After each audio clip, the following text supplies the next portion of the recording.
Sobozui libaku ya kolanda magazine na bino bo préféra solo la plus ya mokola lelo yango ebandi mbote ne bino.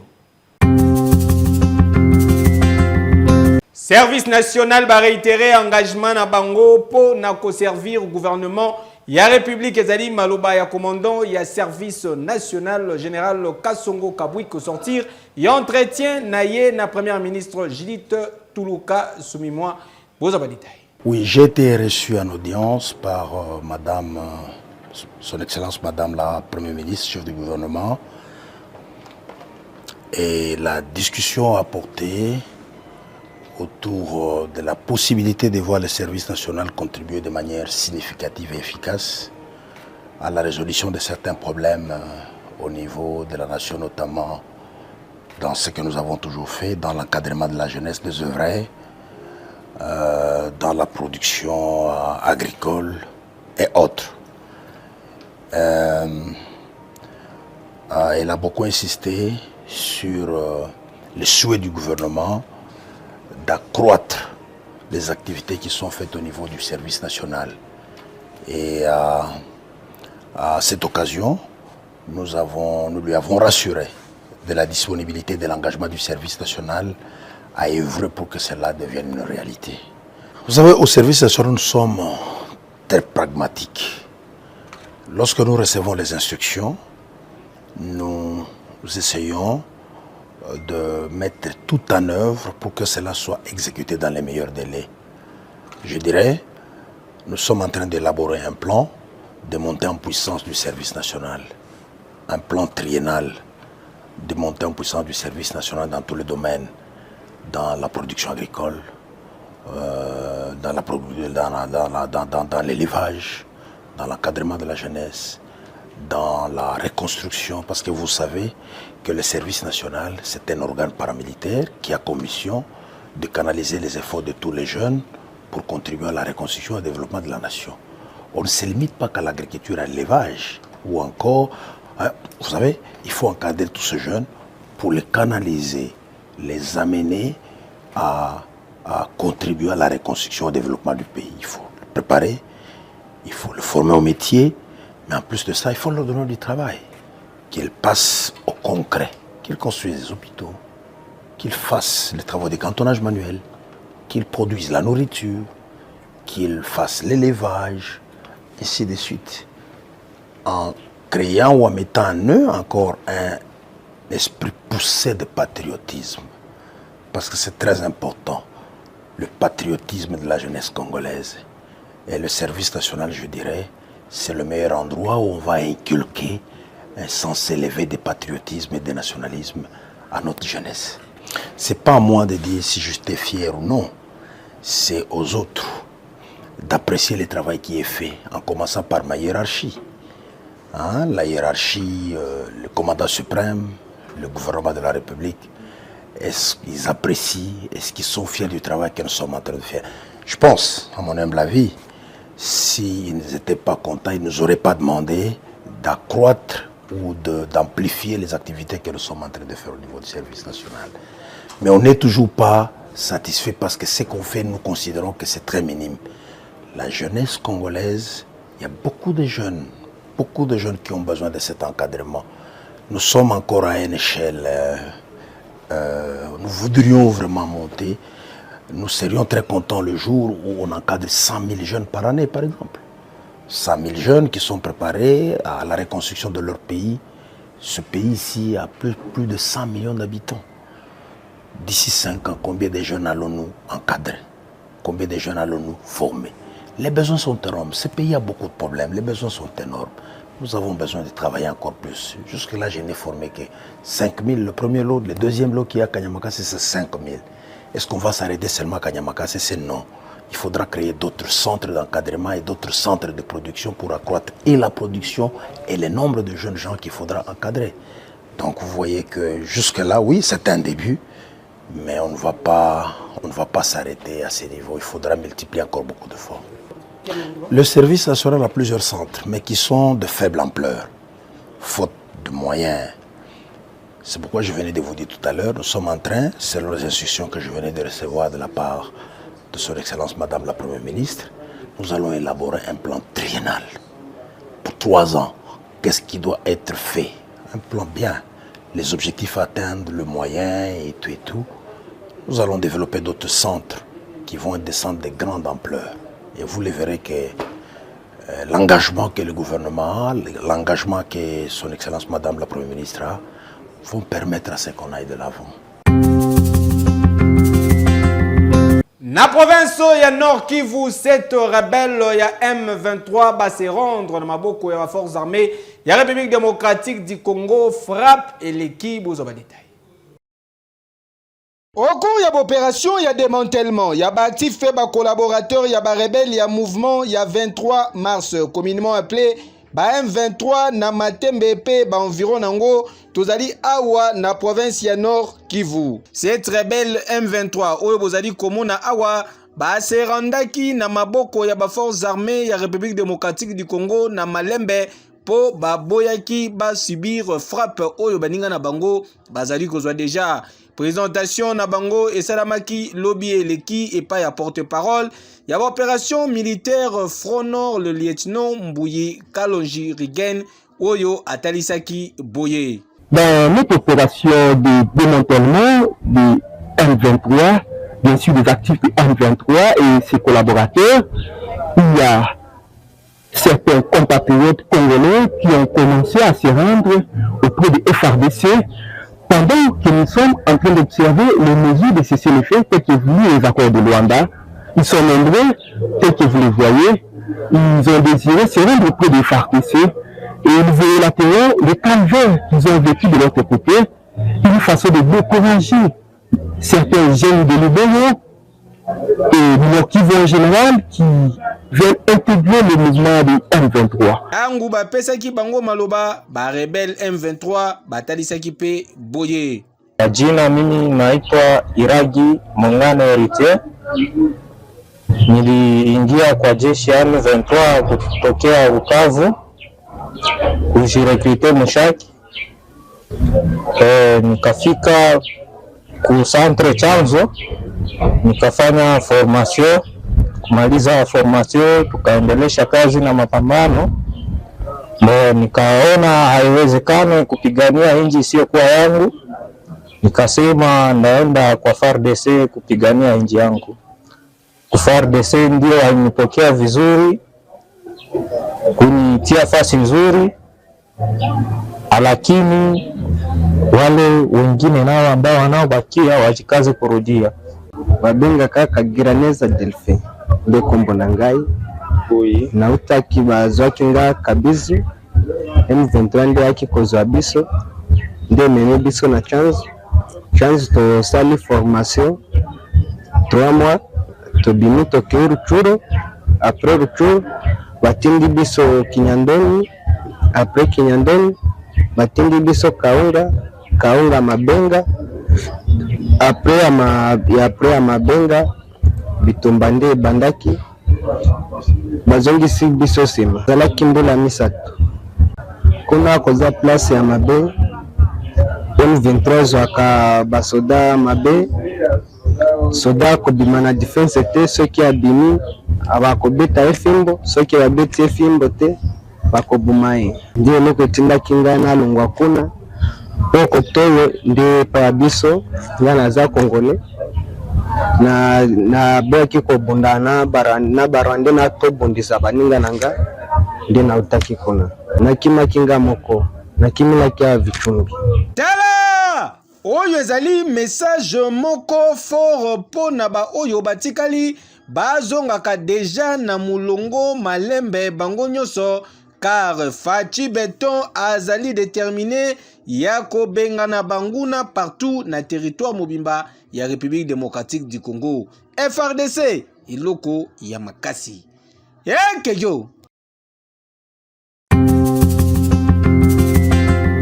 Tokende na basango libanda ya mboka po na koyebisa bino ke destitution ya président Emmanuel Macron ba député ba réagir po na kotalisa boye. On nous a aussi expliqué que nous étions en guerre contre les institutions.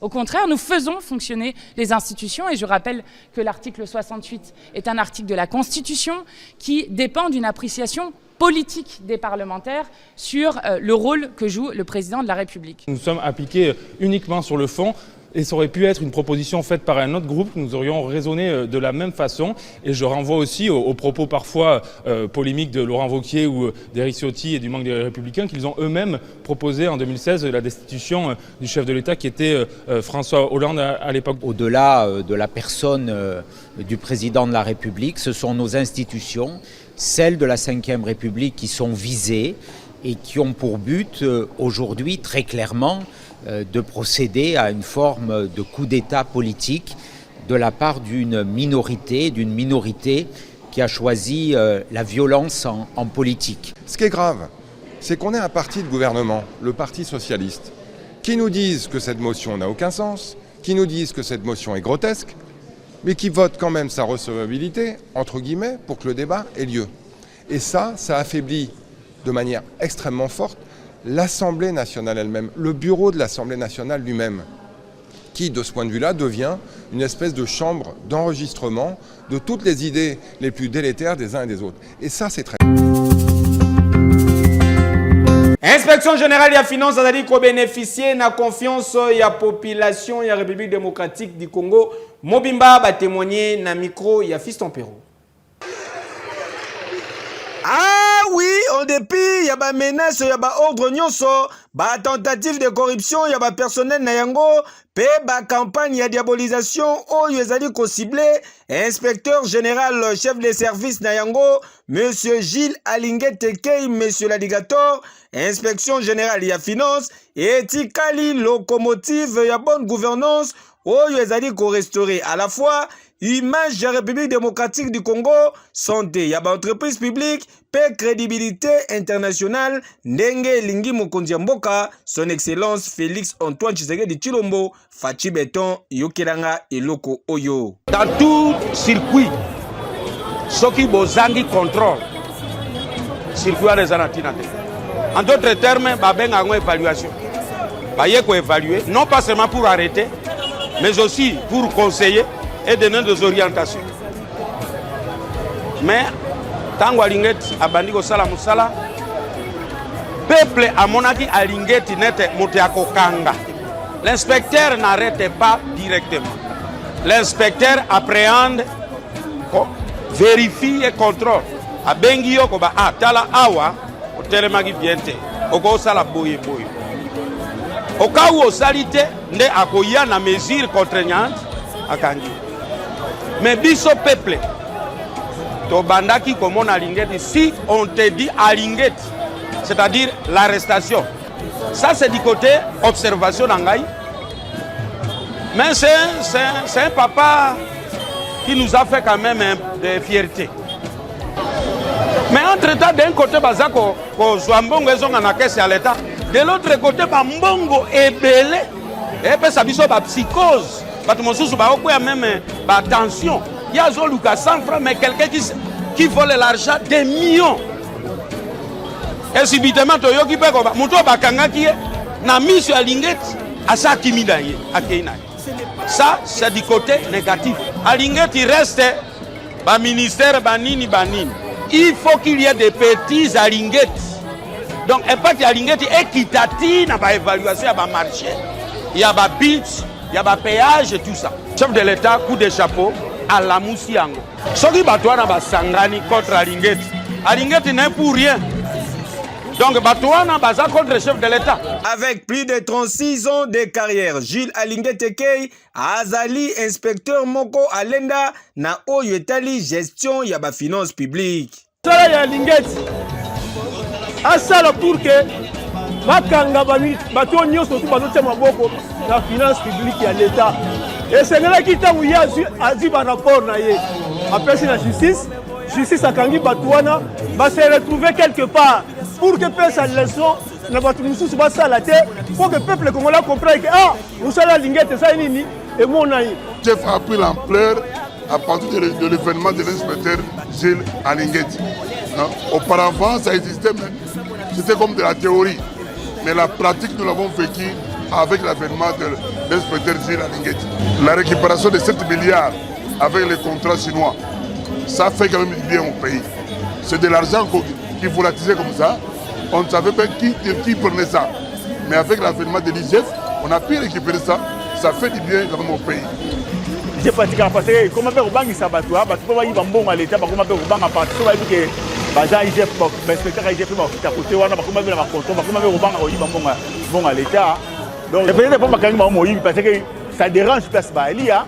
Ça dérange comme il y a par exemple balingi bazama la liberté moko boye basala o balingi na bon à l'état mais quand on a IGF passe là na contrôle mususu.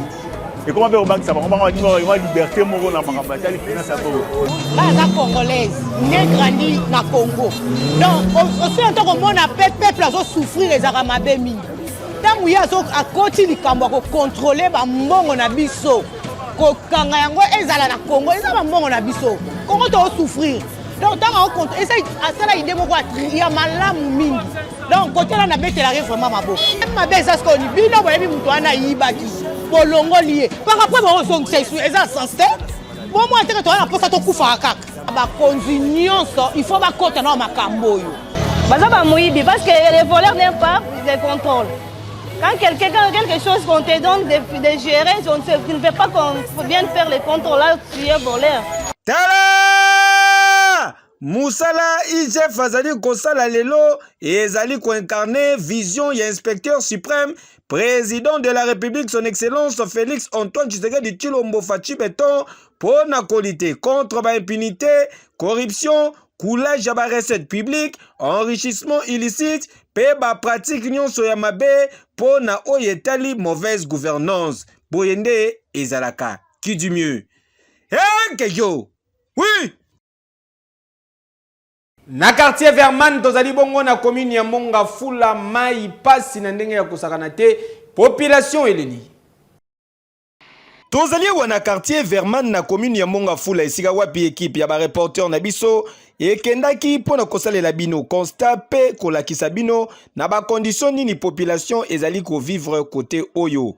Awa problème ya makasi ezali nde problème ya mai pour depuis quartier oyo existaka atati yo ya régie des omoko nanu ekota awate po bazwa mai ya komela bayaka na source oyo bozali komona babengaka yango mai ya lufu ndenge bazali kotoka boyo imaginer yango nde mai bamelaka vraiment bino moko tala na ba condition nini bazali kozwela mai yango na micro na biso ba communicaki boye Kine langa toko kufa na bana. Doma kama bieza na ngote luve pola. Luve mabe tala na posa maya ondeza. Tela cheki bwana litama oyo. Libanga weza na se awa libanga oyo zana fongola yoka chambre mabe tala chakuna. Tabe na bio tala tala kote mai uta. Tala pena mai. Tomela maya mabe. Maya pass. Mabumu awa balevi. Namoni botie likasa mona katina likasa lezen. Likasa la kati bazelu te. Sobo tiki ka bo bazelu wana nyose ebima na ngokana base bo melela mali. Do foto cha likasa na po. E bate la bazelu wana na basali te. Luka ya peso ka tondi kuna barriere za te plein. Do koto nyonso tu mai mona na kalango te. Do fazu la pe na position batu bako ya awa. Ba canaliser pe na nzela mai bien po batongela biso mai tozala bien. Ete boye na mboka tozana Kinshasa. Boye pona nini kwa tozana mboka. Boye batu tozana na Kinshasa, Kinshasa yango boye. Kinshasa biso toyeba ke mai ezala na mboka, mai ezala na luboso lupangu, makamyo ezala ka bien. Mais oyo tala peza boye, oh mboka to Kinshasa. tolembi pardon bobongisela biso mai botiesa te baforage ata boye te bangomba tokoka su te papa baimora idala pota libumu chaque jour mpona komata bangomba oyo tolembi papa tela biso mai biso tana posa boye te tana posa mai na ndako ata baforage tobimisa ata mbongo toso mais régie des eaux eza pembeni ono régie des eaux eza pembeni te eza mosika na biso eza mosika kuna eza mosika ekota prince kasi esengeli boyeba lisusu mpo na kosokola nzoto basani bilamba pe misala ya ndenge na ndenge oyo exijaka mai bazalaka oblige ya kosala bakilometre mpo na koya awa ti na rivière Lukaya ndenge kaka bozali komona bango boye bafamille ese deplasaka na mikumba na bango chaque jour na ndenge ya kosakana te na bangomba oyo ezalaka kotoyo population eleli. Bana bazosokola papa koto tokende eza te mpo bamai na bapeme na lupango eza te yango tozosokola na bezipa oyo fale tobatiela biso bapompe mpo bana babana kosokola na bandako eza na mikrobe kutu ebele me tomesala nango kaka tomesala nango kaka tosokolaka kaka bongo na bamikrobe na biso wana tokefwanza na banzoto nyonso babuibui me tosokolaka kaka bongo tokosala depuis que na kaso vraiment en tout cas kokama penza ezali na mai eza salite moko osakana te ezala ba infection moko ya mabe atotala mai ya mabulu oyo soki mbula ebeti mai ezobeba nango basalite mo eza te se moya kosala ezali sa baforage ezalaka maison ezala bien basalela biso baforage sokotoka mai po esungaka biso na konika mai na kotoka mai na konika bilamba na kosalela ekozala bien vraiment po mai epesa bana bainfection makasi. Bakonzi ya Régie des eaux, papa directeur général ya Régie des eaux, papa David Chilumba, ba défi ya korelever ezali nanu ebele neti awa na quartier Verman na commune ya Mongafula ki adi pende Régie des eaux, foin musala mabe oyo wapi. E anini?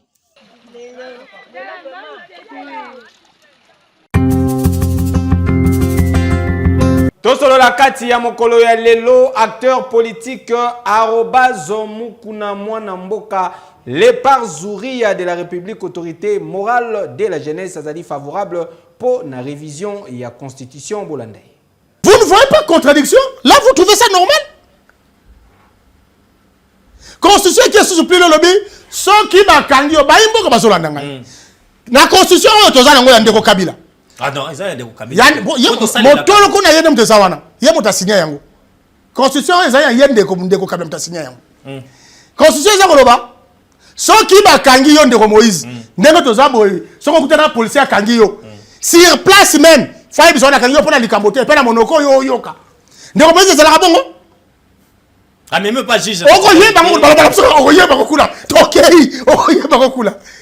Sikoyo tant que bato longo biloko nyonso wana bolingi te na bilo biso bato biso tozo réclamer bakangi ba opposant opposant outrage très bien mais outrage wana bolingi to longo yango OK lokwa bon to longo yango to ke de modifier constitution to changer constitution et comme que opposant za na droit ya koloba nyonso wana ngoposa contre pouvoir na tunia wana obi poto sukisana yo et que ça les mandenge nini arobas mukuna ko proposer changement de constitution modification ndenge nini pour epelisa moto teke bosala ki entre wenge et comme appelle constitution fait jusqu'à preuve du contraire malgré toujours critiquer yango mais nous nous référons qu'à ça d'abord pour zanan biso tozali bato toto sakamibeko le coup des actes nous allons respecter seulement le modalité de procédure comment il faire pour tout comme on a mis et lobby la proposition vient du président de la République très bien deux parlement et 3 na IDPS. Très bien.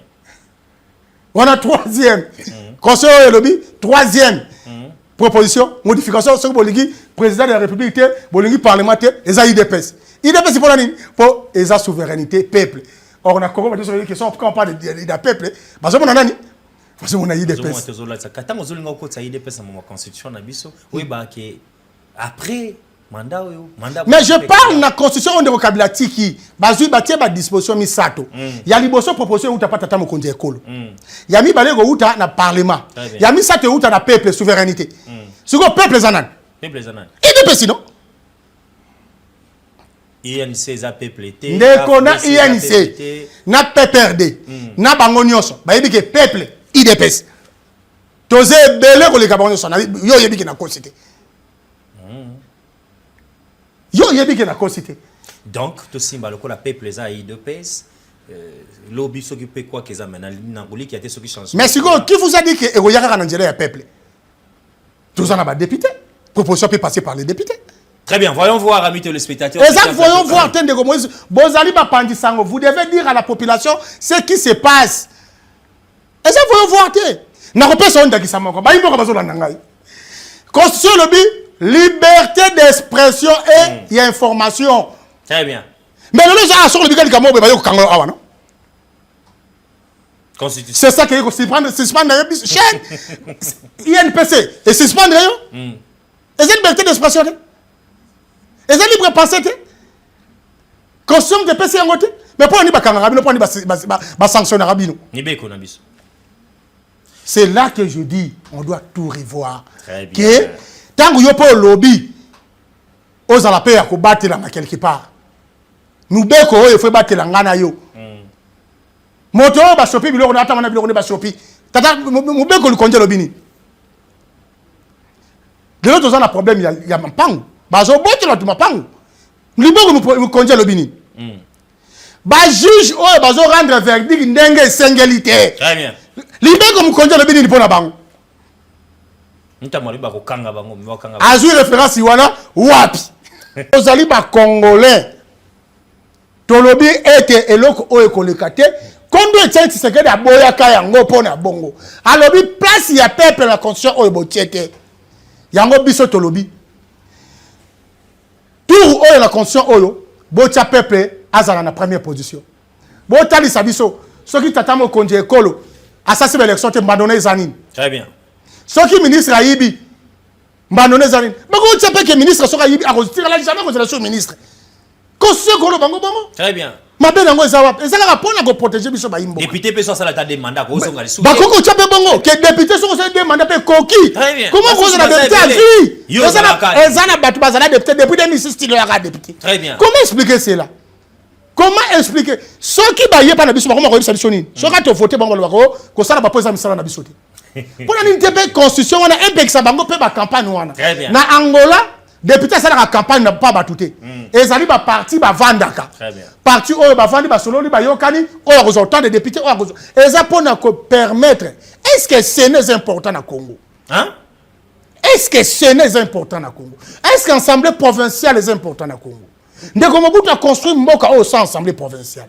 Ndeko Mobutu a construit Mboka au sens Sénat. On ne peut pas se référer à l'oko ezako détruire. Merci. Tozana makokite, on doit diminuer les dépenses pour l'intérêt de biso peuple. Merci. Mbongo va foutre à sénateur. On va foutre à députés provinciaux. Très bien. Bazo la biso mbongo wana. Batia ngona peuple. Ba matia l'enseignant, ba matia ba infirmier, ba matia ba soldat, ba matia ba policier. Yango nde to sengi na constitution oyo. To yebi ete mingi bazo kanisa ke, tozo senga be po batia ba modifier tata mokonje kolo aumela. Mais laissez-moi vous dire que ezana makanisi na biso te ezapena makanisi tata mokonje kolo te. Très bien. To lingi to zonga sa makamonyo so en ordre. Tango to bandaki na mandat na biso to senga kibino to recenser bato. Po to yebi ke to zala infiltrer ma case. Kaka ba dongolo miso ba yaki ba lobi te. Ayo ça ne veut pas où na pouvoir. Pour yebi ke na deuxième mandat ko zoate. Yango ali ça ne veut pas cette élection te. Bon mona kibino moko peuple bo lakse bango le contraire. Bon continuer ko pesa tata mokonje kolo confiance. Il y a de difficultés. Oh yazo kuta nango ezali ya question pe kaka lisu. Très bien. Parti na parti soti na moto na ye ezalaza moyibi ezalaza ne batindi aye akombo sala intérêt ya parti et non intérêt ya mboka. Merci. Le jour constitution ko pekisa un ministre azala redevable na parti akoma redevable na peuple nemboka na bisoko bongo. Merci. Nina wasi la raté sur la plus ya mokola lelo et comme inasuka merci pour na confiance au peu fidélité botika to souhaiter joyeux anniversaire on a Elve coupé ça des citizens en direct ya Afrique du Sud azali ko célébrer motamana mokola lelo tozali kolia pe tozali komela avec impact pe idéologie bo sepela ki na ba image bo pesa merci na les cordons les plus suspects les cordons ya la team CPA Ado Mocha les mignons garçons azalaki Nasima caméra régie finale simamaki na les maestro Bondi Mvukulu Bama Tabakita baba lukala mabele na préféra nanga bino bondi mvukulu lelo na limwe